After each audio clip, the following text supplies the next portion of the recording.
auditrices de la RTVD, Radio-Télévision Disciple, mesdames, messieurs, nous vous saluons dans le précieux nom de Jésus-Christ de Nazareth.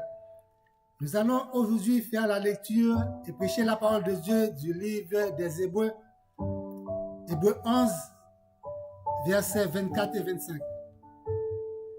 C'est par la foi que Moïse, devenu grand, refusa d'être appelé fils de la fille de Pharaon, aimant mieux maltraiter avec le peuple de Dieu que d'avoir pour un temps la réjouissance du péché.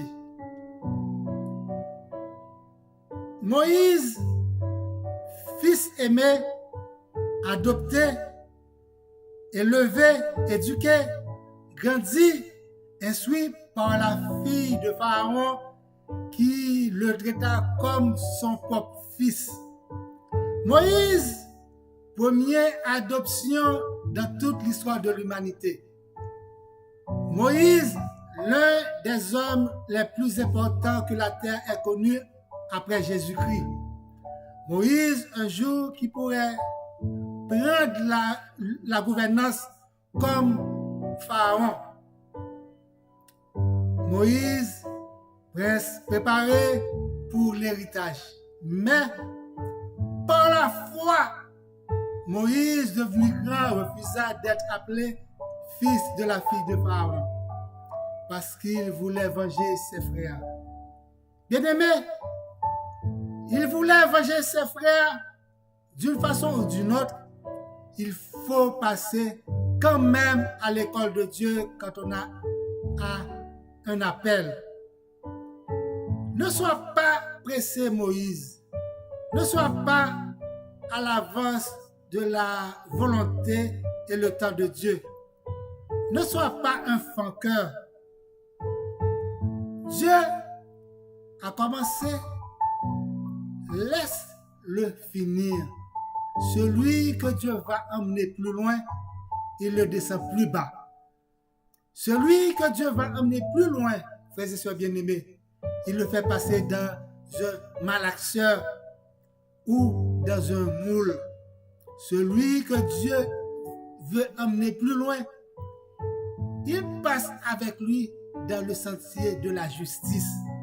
Celui que Dieu, dans sa marche, doit passer dans le brisement, doit passer à son école. C'est la foi, c'est la loi divine. C'est une loi divine, frères et sœurs bien-aimés. Celui qui s'élève sera abaissé et celui qui s'abaisse sera élevé. Moïse aima mieux maltraiter avec le peuple de Dieu que d'avoir pour un peuple, pour un temps de réjouissance. Ne se moque pas, ne se moque jamais de quelqu'un que Dieu veut faire la marche avec lui. Attention, pour ne pas confondre le châtiment de Dieu et le brisement de Dieu, qui ne sont pas le même, car les deux font partie de l'école de Dieu. Bien-aimé, Moïse alla se cacher dans le désert où il vit de longues années. Il se marie avec une femme de la tribu de Madian. Au bout de longues années, il vivait en famille comme berger chez Jéthro, d'une vie de prince ou berger. Moïse faisait paître le troupeau de Jéthro, son beau-père, sacrificateur de Madian, et il mena le troupeau derrière le désert et vint à la montagne de Dieu, Horeb. L'ange de l'Éternel lui apparut d'une flamme de feu au milieu d'un buisson tout en feu qui ne consumait pas. La montagne de Dieu, appelée mont Horeb, appelée aussi mont de Sinaï, c'est le lieu du rendez-vous de Dieu. C'est le lieu où Dieu donne un sens à la vie de Moïse. C'est le lieu où Dieu donne une autre dimension à la vie de Moïse. La montagne de Dieu, Horeb, c'est le lieu déterminant le résultat, le sort de la décision que Moïse a prise. La montagne de Dieu, Horeb, c'est le lieu du nouveau départ. C'est le lieu où Moïse a passé 40 jours, 40 nuits devant l'Éternel. C'est une montagne que Dieu a écrit avec sa main lui-même les 10 commandements. C'est au pied de cette montagne le peuple de Dieu a fait le veau d'or. Bien-aimés, il y a des décisions prises dans la vie, choisies à s'identifier comme un hébreu en laissant tous les aubaines, tous les avantages, tous les privilèges, en laissant le palais royal pour souffrir avec son vrai peuple. C'est de même, bien-aimé, quand on est devenu chrétien, en donnant le dos au monde, c'est un choix difficile. Toi qui m'écoutes aujourd'hui, quelle serait ta pensée aujourd'hui si tu es dans un tel cas en prenant une décision encore plus pour servir Dieu, bien-aimé? Bien-aimé, mieux vaut un morceau de pain sec avec la paix qu'une maison pleine de viande avec querelle. Ne penses-tu pas Dieu fait partir Jonathan de la décision de te rencontrer sur la montagne d'Horeb? Ne sais-tu pas ça? Parce que tu as un mandat glorieux sur ta tête.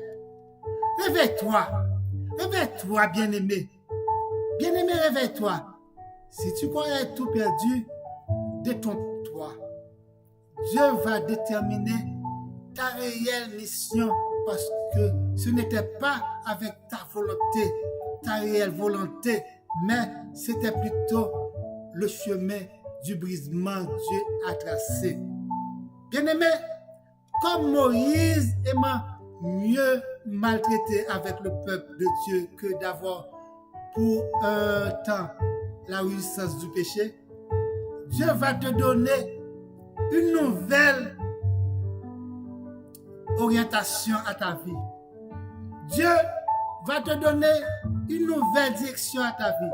Dieu va te donner un nouveau sens à ta vie, bien-aimé. Dieu va changer l'histoire quotidienne de ta vie. Dieu va te donner un nouveau avenir, un nouveau départ. Dieu va te donner une mission nouvelle. C'est après 40 années de classe à l'école de Dieu que l'Éternel, Dieu fait suite à la procédure ou à la prise de décision que Moïse avait commencé en voulant prendre position pour ses frères maltraités.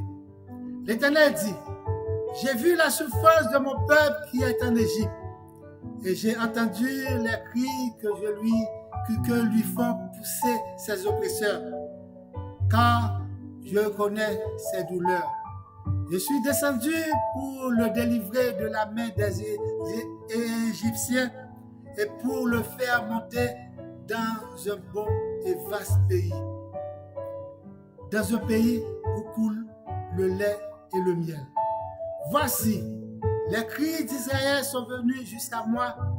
J'ai vu l'oppression que leur font souffrir les Égyptiens.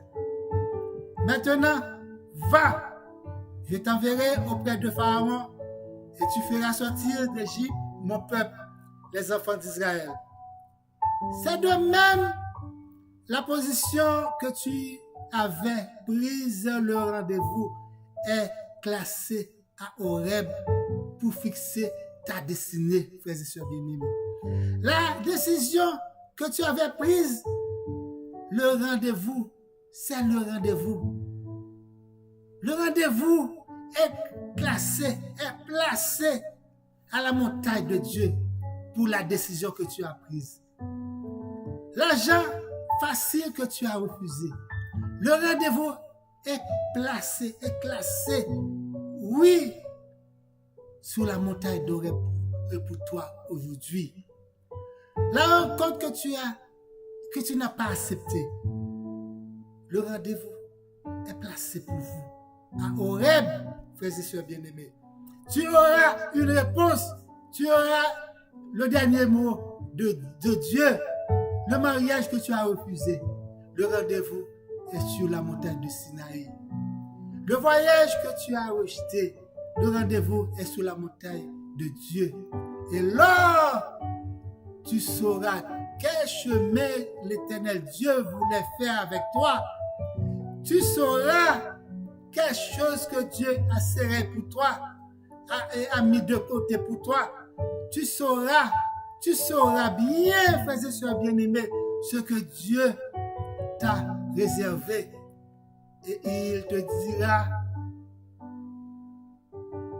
comme il avait dit à Moïse, je serai avec toi et ceci sera pour toi le signe que c'est moi qui t'envoie. Que l'Éternel te donne la force, le courage de toutes tes décisions. Que l'Éternel sera avec toi pendant et toute la durée de tes décisions. Encore une fois, l'Éternel est avec toi. L'Éternel va te donner une réponse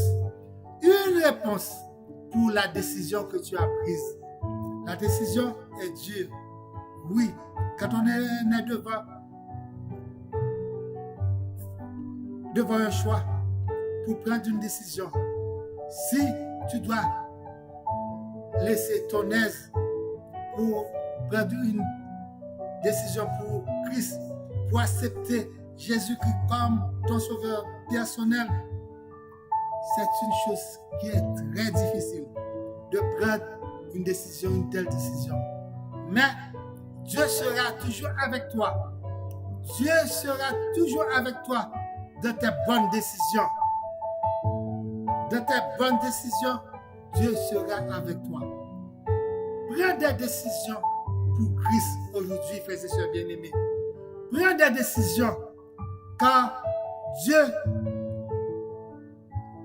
te voit. Dieu t'entend. Dieu t'entend. Dieu entend tes cris. Bonne et heureuse semaine. N'oublie pas, si tu as des questions, tu peux m'appeler au 438932802. Et n'oublie pas d'abonner avec la chaîne Pasteur Patrice Etienne sur YouTube. Et nous sommes également sur Facebook. Bonne et heureuse semaine. Amen. Amen. Amen.